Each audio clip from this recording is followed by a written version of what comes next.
Chapter 2. The Woods People. When I got back after seeing Travis off, I rolled the fish and cornmeal and put them in a pan over a low flame on the stove. Then I went back to the hole to look for Dacian.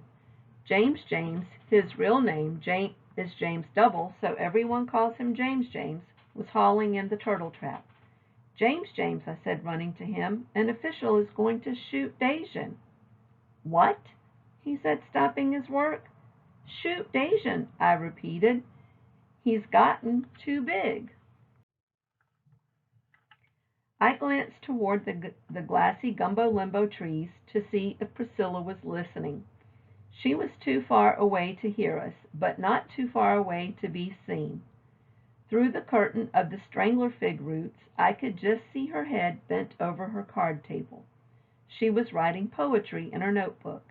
She writes about Dacian. Dacian of Gumbo Limbo Hole is the title of her epic poem. Without a word, I gave James the reward notice. He read it, crumpled it, and stuffed it in his pocket. We looked at each other and agreed not to mention the reward to anyone, particularly Priscilla. I don't know what she does with all those many gin bottles, James said, but whatever it is, I don't think we should encourage it with $100. I nodded. Priscilla had several bags of these little mini bottles by her table. Whenever she got her welfare check at the post office, she came home with more. I hope she isn't harming herself, James murmured, more to himself than to me. I didn't answer because I couldn't understand how collecting little bottles could hurt anyone, so I got to the point. What are we going to do about Dacian? I asked. We really need him to protect us from the outside people. We'll have to get him out of Gumbo Limbo Hole for a while, he said. Tell you what, I'll lure him into the solution pit with this turtle. Then we'll feed him so much he won't move out. When the pest control man thinks Dacian's dead or gone, we'll lure him back to the lake. I like the idea of Dacian in our solution pit. Solution pits are peculiar to limestone country, particularly in Florida. They are sinkholes that can be a few feet across or 100. Some are shallow and dry up in the winter, dry season. Others are very deep with steep limestone walls. James said they are made by the acid from decaying plants eating into Florida's limestone bedrock. The pit in Gumbo Limbo hammock is about 20 feet across, a big one, and James doesn't know how deep it is. It is back among the mahogany trees and surrounded by wax myrtles, water oak, and spackleberry. In the rainy season of summer, it fills to within 1 foot of the rim. During the dry season, it falls 3 or 4 feet. Lacy mosses and ferns grow down its walls. One fern, the Venus hair fern, grows nowhere else in the world but on the walls of the Florida solution pits. Dacian would like it. I think all beasts know beauty when they see it.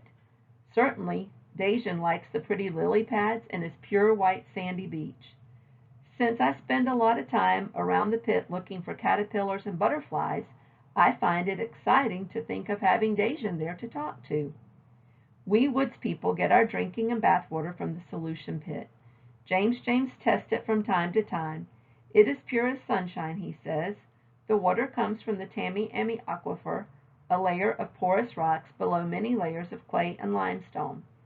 The layers are mostly old ocean beds that stretch from where we are in La Playa all the way to Georgia. The aquifer gets its water from rain. It percolates down from layer to layer, and then, like all water, it moves downhill seeking the sea. It moves very slowly. James said the water in our solution pit could have fallen as rain in Georgia 10,000 years ago. It tastes wonderful and feels silky. Mom and I put buckets of pit water out in the sun to heat it up. Then we wash with soap berries and jump in Gumbo Limbo Hole to rinse. Since the solution pit is quite far from Gumbo Limbo Hole, I asked James how he was going to get Dacian to follow him there. He'll follow if he's hungry enough, he answered. Tiger Wind, my Seminole Indian friend, has 12 alligators in a pen in his village. When they're hungry, they'll follow him a quarter of a mile to his chickee, his house of poles with a palm leaf roof. When they're not, they won't move. Dacian had better be hungry, I said. Travis is going to come back tomorrow. James took the drowned turtle with its pointed nose and bear trap jaws out of the trap and tied a rope around its neck. Then he walked to the shore of Gumbo Limbo Hole looking for Dacian. 2 egrets and a cocoa plum preened their snowy white feathers, and an anhinga swam with its body under water and its head and long neck above the surface like a snake. Sometimes they are called snake birds. No sign of Dacian, James said, his brown eyes narrowing as he scanned the glassy surface. As a matter of fact, he went on, I haven't seen him for several days. How long has that official been hunting him? He didn't tell me. James threw the turtle far out into the water and jerked the rope to make the creature look alive. No Dacian swirled to take it, as he usually did. James, who likes just about everything that's alive, even bed bugs, doesn't like snapping turtles.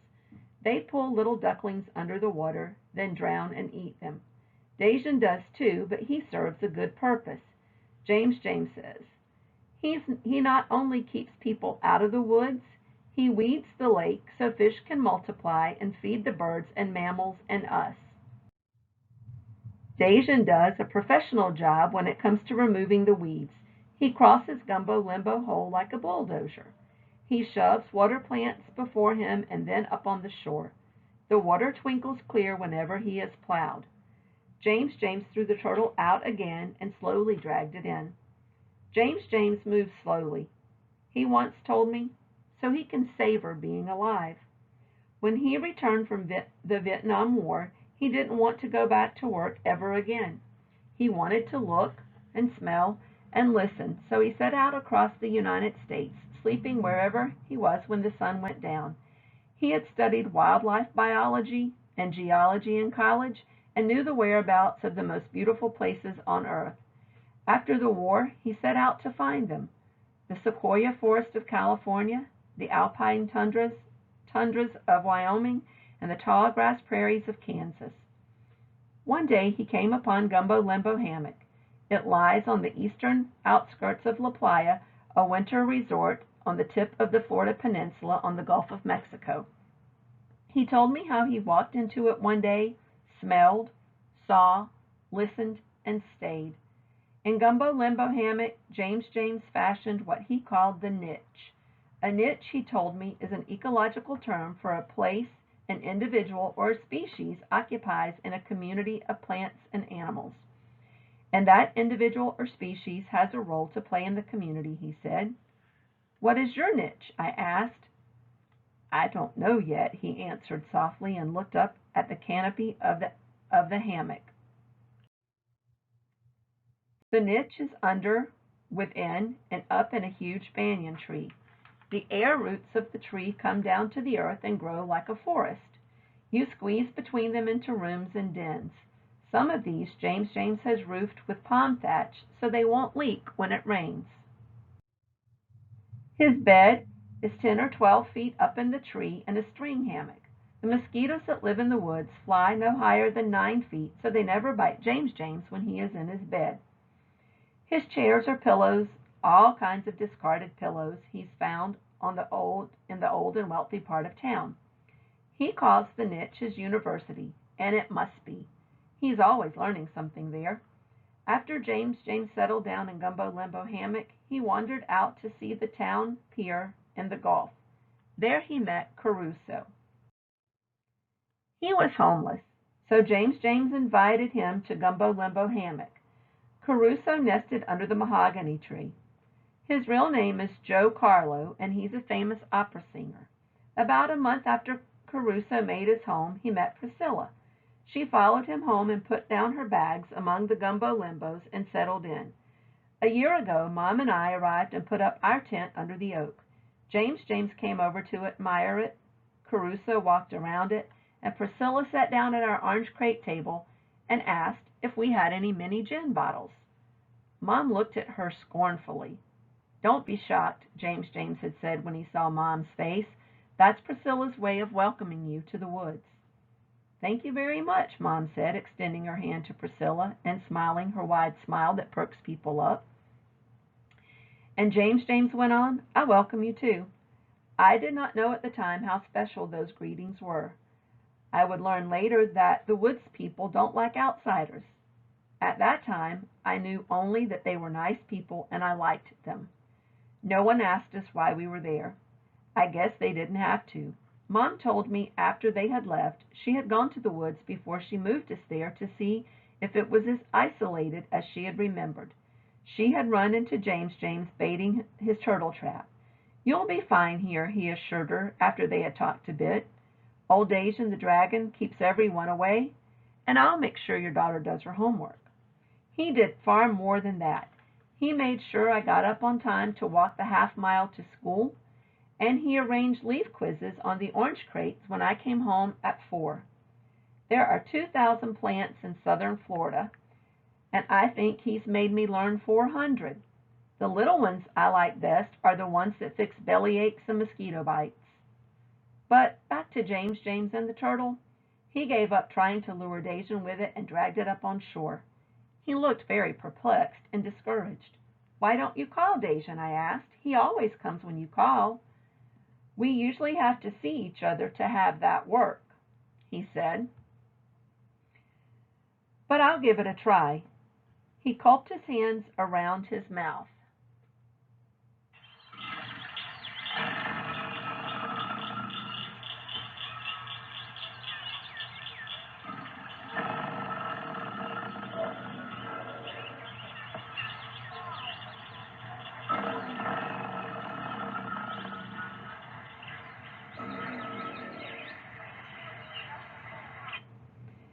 He roared in the manner of a bull gator. We waited. There was no response. The egrets went on preening their feathers, and the pintail ducks swam peacefully in and out of the reeds to say that there was no bull gator near them. "Where the heck can he be?" James asked. "Could he be dead?" I ventured. "No," he replied. "The scavengers would be after him. We'd see vultures in the air, turtles in the water. A 12-foot carcass would cause a lot of activity." "Maybe he left," I said. "Doubt it," James replied. "The only thing that would cause him to leave would be the lack of food. Gumbo Limbo Hole is a zoo-arium." "He might be hunting a mate," I said. "Wrong season." "Well, we've got to find him before Travis does," I said. "So what do we do?" "I'll circle the hole," he answered. "Maybe I can find his tracks or some clue to his whereabouts. You stay here and watch for him." He put the turtle back in the trap so the vultures and raccoons wouldn't get it, washed his hands in the clear blue water, and dried them on his hair. James is tall and bony with black hair, a long slim nose, and ruddy cheeks. His blue jeans are frayed, but he always wears nice clean shirts. Mom and I wonder how he washes them. We never see him carrying laundry over to the laundromat like we do. I think he uses the soapy bark of the slippery elm and washes his clothes in the cypress swamp. Mom thinks he wears them to the pier and washes them under the outdoor showers, then wears them home, drying them as he walks. James threaded among the jungle plants as slowly and gracefully as an egret. His head moved from side to side as he searched the waterscape. While he scouted, I stood on the bank trying to think like a nature detective. Alligators have lungs and must surface for air. I would watch for bubbles. Bubbles are alligator footprints, so to speak. They rise and lie on the surface like tracks. I couldn't see any bubbles and sat down to watch the birds gathering for the evening. They would betray the old dragon with their chatter and screams if he were hiding in the bushes along the edge of the water. The birds were calm, their voices throaty and conversational. Presently Caruso came up the trail dressed for a concert in his black suit and white shirt. He was wearing his top hat with the red feather in it. He told James he found the feather in Gumbo Limbo hammock, but he and I didn't believe it. It's a tail feather, and there are no birds with bright red tail feathers in Florida. The sun struck the feather, and it fairly glowed as the old man approached. "Caruso," I said, "the officials are going to shoot Dacian." "That's horrible!" he exclaimed, throwing back his coat and sticking his thumbs in his suspenders. "They can't do that. He's our dragon, our guardian, our good friend." "He'll be all right," I said, seeing how perturbed he was. James is going to hide him." "Hide him?" "He'll lure him into the solution pit," I said. Caruso thought about that, nodded, and pursed his lips. "Clever, that James is," he said. "Except we can't find Dacian. No one has seen him for a while. Have you?" "Come to think of it, no," he answered, and walked to the water to have a look. Suddenly I remembered the fish that I had left cooking on the stove. "Try to find Dacian," I called, and ran home. Mom had removed the fish and was heating up the soup leftovers the owner of the diner gave her. She brings the leftovers home every day, often with biscuits and butter. I was glad to see the fish weren't burned, then turned to Mom. "An official is going to kill Dacian." "Oh, no," she said. "He can't do that. Dacian protects us from the outside people." "And Priscilla writes poems about him," I added. "She needs him for inspiration." "She writes poetry?" Mom took off the jacket she wears for her business school.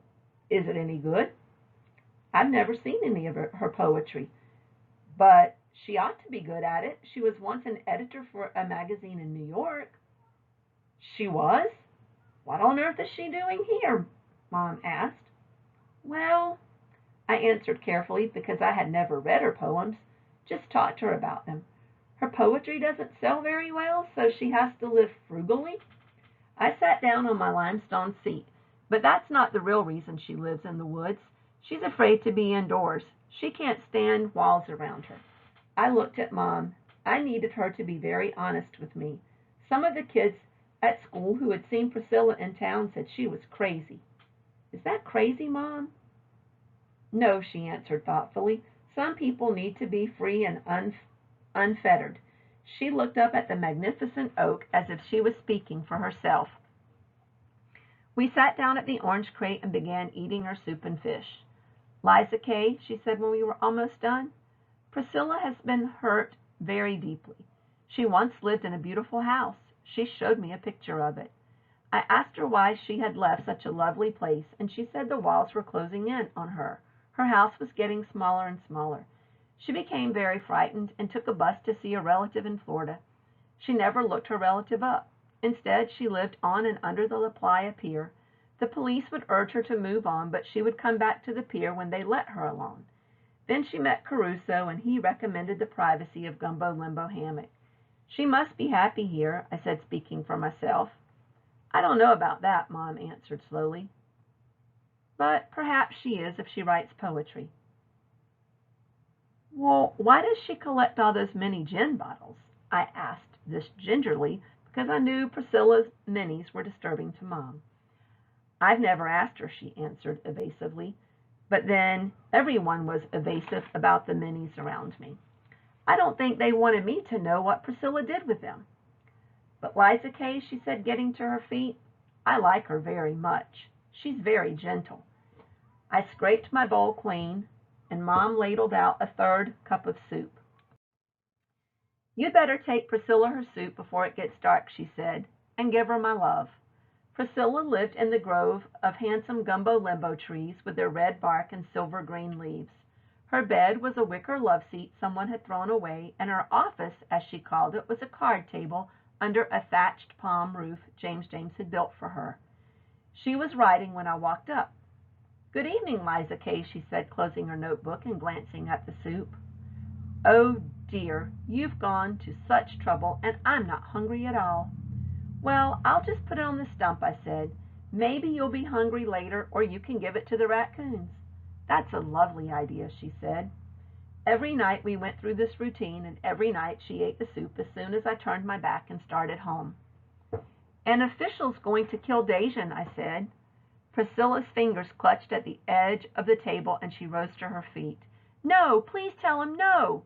The color had drained from her face. "People will come in here when he's dead and take me away." "No, they won't, Priscilla," I said with great confidence. James Caruso and I are going to save him." "You must," she whispered. "I need to know he's there." "We have a plan," I went on. "He'll be safe tomorrow." She looked at me without much conviction. "Really?" I said. She smiled pathetically and picked up her soup. For the first time she ate it while I was still there. Mom called me, and after reassuring Priscilla again, I ran home through the woods. I guess I needn't have worried Priscilla that Priscilla would have wanted the $100 reward for Dacian. She loved him as much as I did. I really loved Priscilla too. She was a poet, and poets are very special people. They give words to the thoughts that we cannot express ourselves.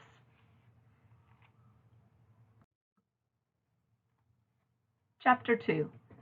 Do the descriptions of Liza Kay, her mom, and the other woods folk match your ideas about homeless people? Why or why not?